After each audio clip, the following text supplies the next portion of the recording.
Hola, soy Amaya, de primero de bachiller del Instituto Pedro de Ursúa, y en este vídeo voy a hacer un análisis sobre Las brujas de Salem de Arthur Miller. Las brujas de Salem es una obra de teatro basada en hechos reales, para ser más exactos en lo que ocurrió entre 1692 y 1693 en el estado de Massachusetts, en Estados Unidos.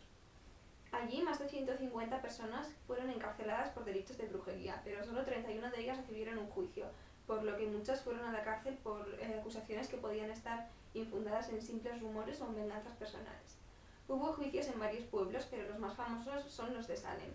Allí, el tribunal de Oyer-Terminer, que es un tribunal que se reunía cada 2 años para evaluar los diferentes delitos de cada condado, condenó a 29 personas por brujería, de las cuales ahorcaron a 19. La historia precisamente nos cuenta cómo empezaron estos juicios, cómo eran las acusaciones y cómo afectó a la vida de algunos personajes del pueblo. Bien, sobre los personajes son un punto muy interesante de la historia porque tienen unas facetas muy interesantes. Por ejemplo, el que podría ser el personaje principal, John Proctor, es una persona muy racional y de ideas fijas. En un momento determinado se ve forzado a aceptar el tribunal y mentir, acusando a sus compañeros, o morir y encontrarse y perdonarse a sí mismo de su conciencia, y al final acaba prefiriendo morir antes que acusar a sus compañeros o mentir al pueblo. También es una persona muy consciente de sus acciones y de sus errores, con lo cual busca su propio perdón más que el de otras personas como su mujer, el juzgado o incluso Dios. O sea, él solo acepta limpiarse él mismo de su propia carga de conciencia. Otro de los principales personajes sería Abigail Williams. Esta, que es la que antes de la historia fuese la amante de John Proctor, es una joven con un pasado trágico porque es huérfana y sus padres murieron delante suya, y se ve metida en una sociedad en Salem que la reprime fuertemente. Descubre que esta sociedad en realidad era bastante hipócrita porque solo fingían ser buenos cristianos y no lo eran realmente, o no llevaban el modo de vida que decían, y utiliza los juicios incluso como una forma de venganza hacia esta hipocresía. Por otra parte, también tiene una personalidad algo psicótica porque ella admite que quiere matar a la mujer de John Proctor, y al final de la obra huye, dejando tras de sí la evidencia de que había estado mintiendo durante las acusaciones, etc. Por otra parte, está la mujer de John Proctor, Elizabeth Proctor. Este es un personaje algo apático y melancólico, y ella no puede evitar no perdonar, o sea, ella no puede evitar sentirse mal porque no puede perdonar a Proctor por haberla engañado, aun sabiendo que él realmente lo siente. Por esto, incluso en los juicios, ella intenta ayudarle, pero acaba perjudicándole sin querer. Pero al final de la obra, cuando Proctor decide morir antes de mentir, ella lo acepta y así demuestra su amor por él. También está Mary Warren, que es la criada de los Proctor. Es un personaje muy inseguro que está en una posición de inferioridad incluso delante de sus amigas, y gana algo de seguridad cuando se sube al tribunal y empieza a acusar ella también a gente, pero luego tiene miedo de ir a la cárcel por haber mentido, porque luego ella misma explica que las acusaciones eran mentira, y vuelve a perder esa seguridad y se ve sometida a una presión muy fuerte por Abigail y el resto de las jóvenes que acusan a las brujas, y al final acaba cediendo ante esa presión y acusando ella misma a John Proctor.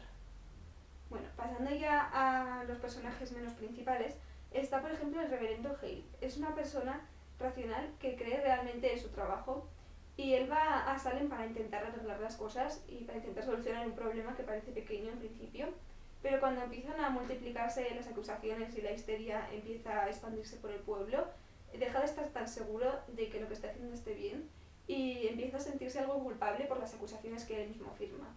A partir de ahí, cada vez se va sintiendo más culpable y acaba por dar un giro muy radical en el tercer acto, en el cual abandona el tribunal una vez sea acusado a Proctor, y en el cuarto acto empieza incluso a defender a los acusados yendo a la cárcel para ayudarles a redactar una confesión o para intentar salvarlos. En una posición algo más radical está Thomas Putnam, que es una persona muy rica y muy ambiciosa, e intenta influenciar al tribunal o a gente que tiene algo de poder para conseguir un beneficio. Los juicios suponen un beneficio para él porque cuando la gente moría dejaba tras de sí unas tierras que él podía comprar y así hacerse más rico después. Para esto intenta en todo momento, o sea, desde el principio de la obra intenta que haya juicios y que venga gente a liberar al pueblo de la brujería. Y eso se ve claramente porque intenta convencer a Parris y llaman ellos mismos al reverendo Hale.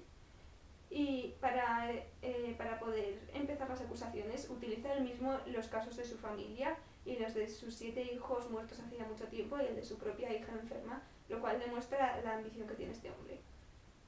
También está claro que está en una enemistad con otros personajes más racionales como serían Proctor o Gil Scorey, que son los que se dan cuenta más o menos de la farsa.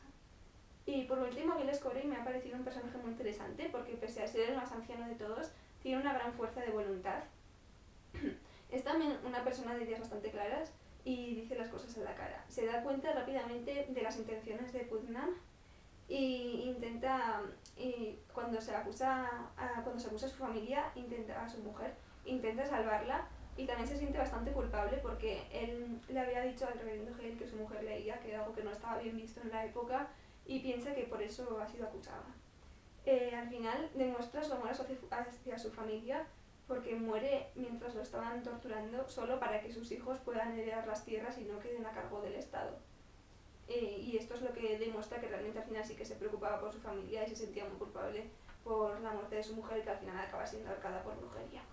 Bueno, ahora para pasar a hablar sobre la estructura de la obra, respecto a la estructura externa, está dividida en 4 actos. El primero sucede en casa de Parris, el segundo en casa de los Proctor, el tercero en el juzgado, en el tribunal, y en el cuarto en la cárcel. Pero antes de estos actos hay una nota sobre el rigor histórico de la obra y una lista de personajes. También al finalizar el cuarto acto hay un epílogo llamado Ecos del Mentidero donde explica qué pasa con algunos personajes, y en la edición que he leído yo hay un apéndice al segundo acto que es una escena que se eliminaba en algunas adaptaciones y ocurre en el bosque entre Abigail y John Proctor. Bueno, a partir de ahí, teniendo en cuenta las salidas y entradas de personajes, el primer acto cuenta con 16 escenas, el segundo con 10 y el tercero y el cuarto con 8 escenas cada uno. Ya hablando sobre la estructura interna, la situación inicial nos presenta al reverendo Parris preocupado porque 2 muchachas del pueblo, una de ellas su hija, han caído enfermas después de haber sido pilladas bailando en el bosque, que era algo que estaba muy mal visto en esa época.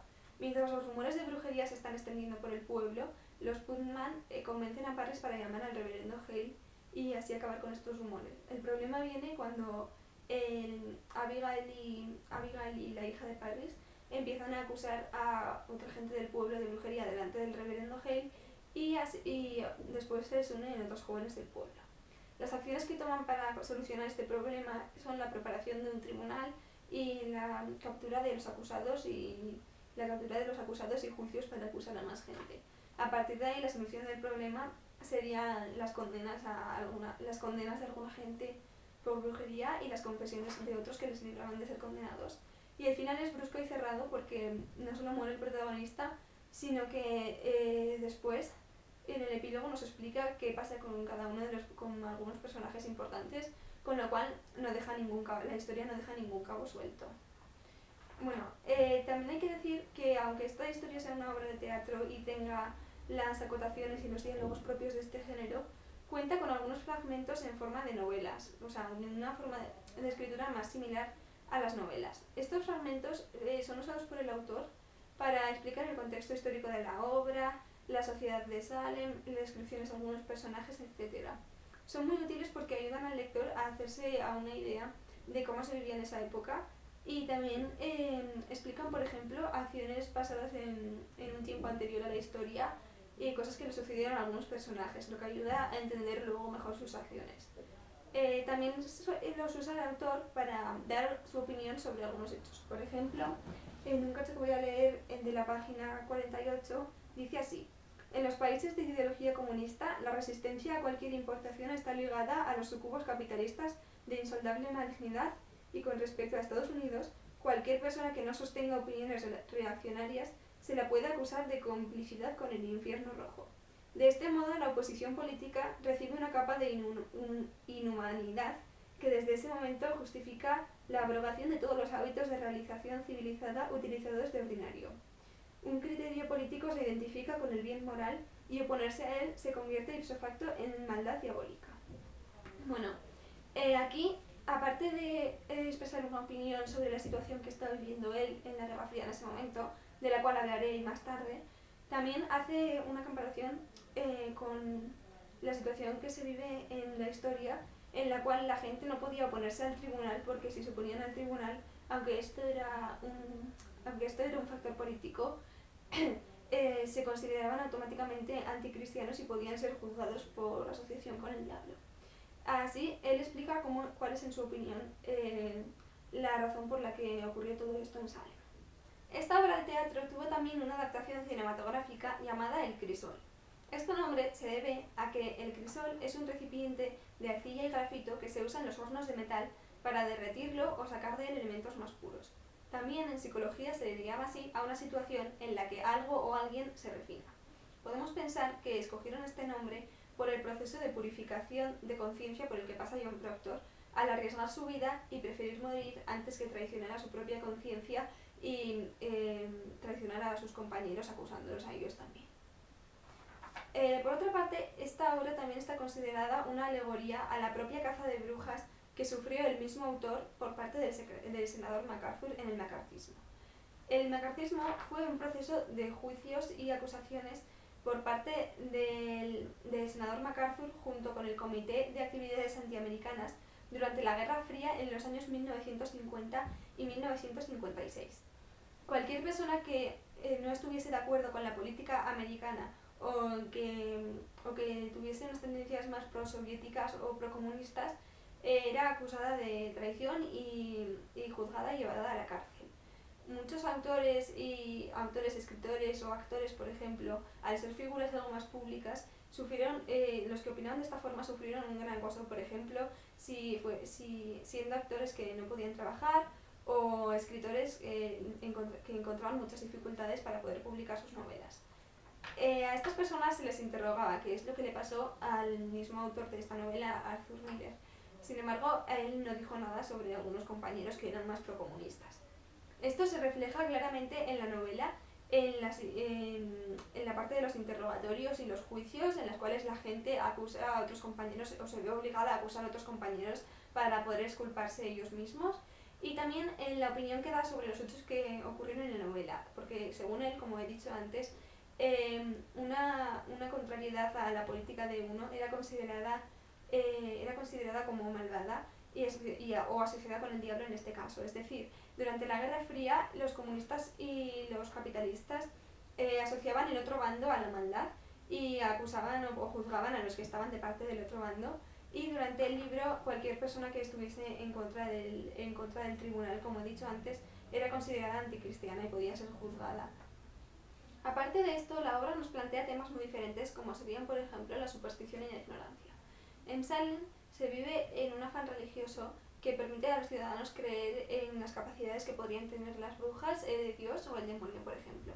Esto se ve claramente en personajes como Anna Putman o los jóvenes del pueblo que creen que la esclava Tituba puede hablar con los muertos o hacer pociones e intentan aprovecharse de eso. En los mismos rumores de brujería también se ve la ignorancia que tiene la gente, porque ellos aceptan los rumores con credulidad sin plantearse si el que les está hablando les está mintiendo o no, y realmente no tienen conocimiento sobre el tema, porque el único que ha estudiado para eso es el reverendo Hale. También cuando las acusaciones empiezan a ser ya demasiadas y la gente empieza a plantearse si toda esa gente realmente estará con el demonio o no, tienen demasiado miedo del tribunal ya como para parar los juicios. Por otra parte, también habla sobre la verdad y la mentira y cómo se intercambian la una con la otra. Las acusaciones de las jóvenes del pueblo son mentiras, son hechos que se han inventado ellas, pero para el tribunal eso representa la verdad. Con lo cual, cuando una persona es acusada, si quiere salvarse, debe hacer una confesión en la cual admite esos hechos que son mentira. Pero así para poder así no ir a la cárcel o no ir a la horca. Sin embargo, si una persona se mantiene en la verdad, es decir, negando los hechos, para el tribunal eso sería mentira ante el tribunal y sería acusado de brujería y encarcelado o ahorcado. Esto nos plantea un dilema moral entre los personajes, porque deben decidir si mentir es salvar su vida y así ahondar en la mentira general y perjudicar a sus compañeros, o decir la verdad y morir o salir muy perjudicados por eso. Teniendo en cuenta también que Salem era una sociedad muy religiosa y muy cristiana y que en el cristianismo la mentira es un pecado bastante grave, esto representa un dilema mucho más profundo del que podría ser para nosotros hoy en día. Es decir, que los pensamientos de los personajes pueden parecer algo exagerados, pero realmente tiene sentido ubicándonos en la mentalidad de aquella época. También nos habla sobre la religión en el poder y cómo pasó de estar unida a estar separada. Al principio de la obra no es solo que la religión tenga una gran influencia en Salem, sino que constituye su propio gobierno. A esto nos plantea que la situación sea bastante injusta, porque como he dicho antes, si una persona, por ejemplo, va en contra de la religión, automáticamente está yendo en contra del gobierno y viceversa. Y esto plantea que muchos acusados sean juzgados de forma acorde a su cristiandad, lo que crea bastantes injusticias. Al final de la obra, como ha habido muchos afectados y muchas familias se han roto por culpa de estos juicios, la población empieza a no estar de acuerdo con que la religión esté junto al poder y la religión se ve derrocada de este puesto, empezando así lo que sería la creación de un mundo dual en el cual la religión y el poder estarían separados. Por otra parte, también está el tema de la corrupción en la justicia. Nos encontramos con un juzgado que piensa más en su propia reputación que en lo que está realmente juzgando, a excepción de Hale, que acaba abandonando. El juez Hartford y el vicegobernador Danforth ven en Salem una oportunidad para poder jactarse de su propio poder, pero cuando las acusaciones empiezan a no ser tan seguras y la gente empieza a dudar de sus acciones, es decir, cuando hay un posible peligro de rebelión en el pueblo, prefieren que alguno de los acusados que quedan por ahorcar confiese acusando así de brujería al resto de sus compañeros para asegurar al pueblo que sí que realmente eran brujos antes que asumir sus propios errores. También hay que decir que están influenciados por los Putman, que es una familia muy rica y que no se molestan realmente en buscar pruebas más allá de las afirmaciones de gente que podría estar influida por el miedo, por ejemplo.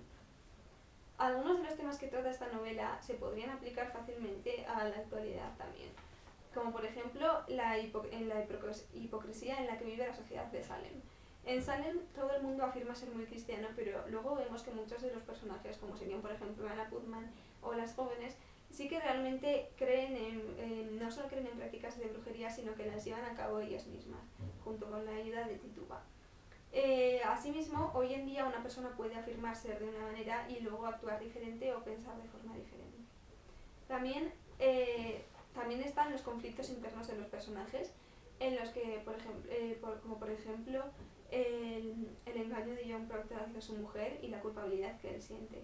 Y además están los juicios y los interrogatorios injustos que podemos aplicar hoy en día. Si bien ahora tenemos algo más de protección frente a la falta de pruebas en un juicio, sí que es verdad que sigue habiendo casos de corrupciones en los juicios y en algunos casos las sentencias también pueden ser injustas. Para finalizar, tengo que decir que recomiendo esta obra porque me ha gustado. Ofrece un punto de vista algo diferente al de la mayoría de novelas sobre brujería a las que estamos acostumbrados, en las cuales los acusados son siempre inocentes y no tienen culpabilidad. Porque, por ejemplo, las jóvenes que son acusadas al principio luego se convierten en acusadoras y acaban provocando, en cierta manera, el desastre en el pueblo de Salem. Es una lectura breve y se lee bastante rápido también. Lo único que podría decir en contra es que a veces no se entiende del todo bien, pero también opino que hay que leerla porque nos explica una parte de la historia de Estados Unidos, de lo que pasó en ese pueblo, y me parece que es algo también importante.